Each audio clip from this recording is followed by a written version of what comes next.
Now at 4:30, does the state need to give more money to lower income school districts? That is the argument in a new report from the Federal Reserve Bank of Boston.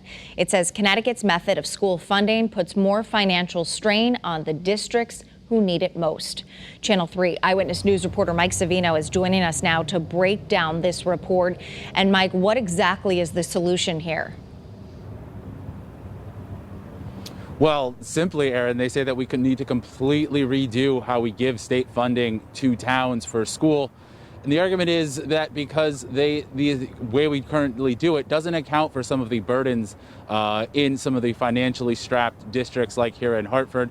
Now, the state did pass a law in 2017 that will start to change our state aid formulas, including adding more money overall and shifting more of it to some of the financially distressed districts. But this report says that it's still not doing enough because it doesn't take into account some of those financial burdens. Now, to illustrate this point, the report compares Hartford and New Canaan, certainly two very different municipalities. This says that in Hartford, of course, you have a higher prevalence of, you have higher poverty rate, you have more single family homes, and you have more students coming from homes where English is not the primary language. This can add a number of costs because there are resources that need to help those students. So, Hartford and New Canaan both spend roughly the same per pupil now.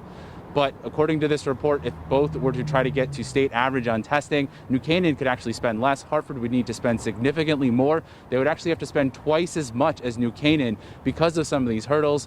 Now, some are saying that this, of course, means that we need to spend more money, but we're also in a pandemic, we're facing deficits. Others say we really just need to figure out how to get money without adding more costs. Take a listen. The shame of Connecticut is that we continue to consign our urban school students to a lifetime of underemployment. The need is pretty widespread. It's beyond just the 4 or 5 big core cities that people typically think of.